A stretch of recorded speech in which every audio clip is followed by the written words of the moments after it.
بسم اللہ الرحمن الرحیم۔ السلام علیکم ورحمۃ اللہ وبرکاتہ۔ حج کی آمد ہے اور ہمیں حج کی تیاری بھی کرنی ہے، اور اگر ہم نے حج نہیں بھی کرنا پھر بھی حج کے بارے میں سننا ہمیں بہت اچھا لگتا ہے۔ اور آج سے ہم حج کی سیریز کو سٹارٹ کریں گے۔ بسم اللہ الرحمن الرحیم۔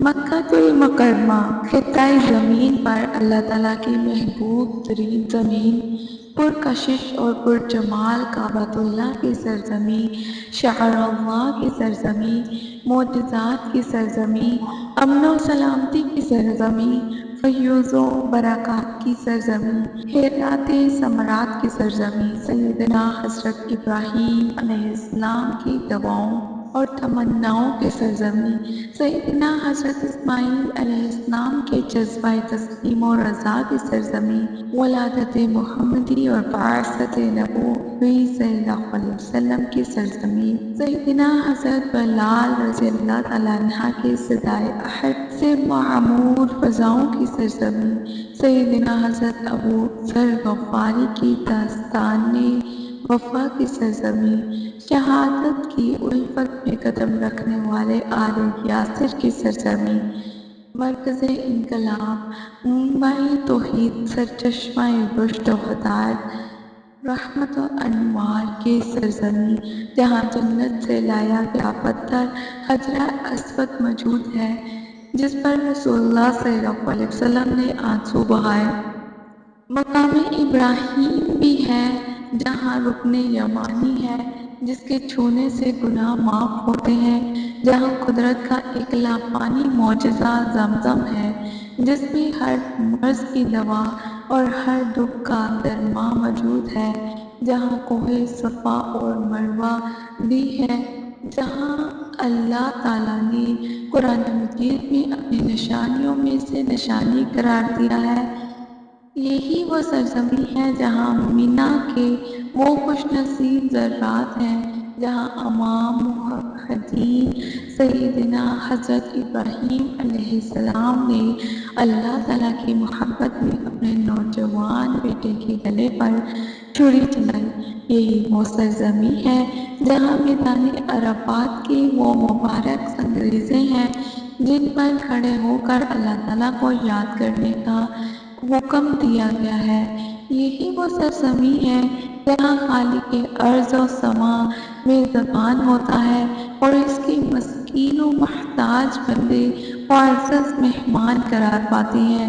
یہی وہ سرزمین ہے جہاں صرف دولت دین ہی نہیں، دولت دنیا بھی لٹتی ہے۔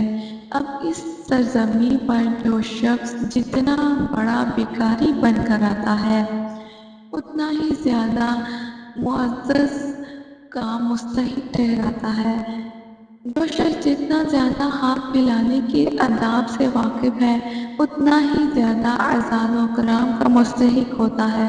یا خالق اور مخلوق کے درمیان کوئی پردہ اور حجاب نہیں، بس اے مصائب و آلام کے مارے ہوئے درماندہ حال لوگوں، گناہوں اور معصیت میں ڈوبے ہوئے انسانوں، آؤ اس سرزمین کی طرف جہاں خالق کائنات خود میزبان ہوتا ہے، جو بڑا مہربان اور رحم کرنے والا ہے، جو ایک بالشت آگے بڑھنے پر ایک بازو آگے بڑھتا ہے، جو ایک ہاتھ آگے بڑھنے پر دو ہاتھ آگے بڑھاتا ہے، جو چل کر آنے والوں کی طرف دوڑ کر آتا ہے، جو ہر روز اپنے خطا کار بندوں کے گناہ معاف کرنے کے لیے آسمان دنیا پر جلوہ فرما ہوتا ہے، جس کی رحمت اس کے غصہ پر غالب ہے، جس کی مغفرت زمین و آسمان کی وسعتوں سے بھی وسیع ہے۔ آؤ اس سرزمین کی طرف جہاں ایک دن میں اتنے آدمی جہنم سے آزاد کیے جاتے ہیں جتنے سال میں کسی اور دن نہیں ہوتے۔ آؤ اس سرزمین کی طرف جہاں سے آدمی اس طرح گناہ سے پاک لوٹتا ہے جیسے آج کی ماں کے پیٹ سے پیدا ہو۔ اے لوگوں جو ایمان لائے ہو، کان لگا کر غور سے سن لو۔ اللہ کا پیغام لانے والا ہمارے لیے کیا پیغام لایا ہے؟ اے نبی صلی اللہ علیہ وسلم، کہہ دو کہ اے میرے بندوں جنہوں نے اپنی جانوں پر زیادتی کی ہے، اللہ کی رحمت سے مایوس نہ ہو جاؤ، یقیناً اللہ سارے گناہ معاف کر دیتا ہے، بے شک وہ بڑا بخشنے والا اور رحم کرنے والا ہے۔ یہ پہلی سیریز کا پہلا پارٹ ہے۔ اپنا خیال رکھیے گا، سیریز جاری رہے گی، اس کو مکمل سننے کی کوشش کیجیے گا۔ السلام علیکم۔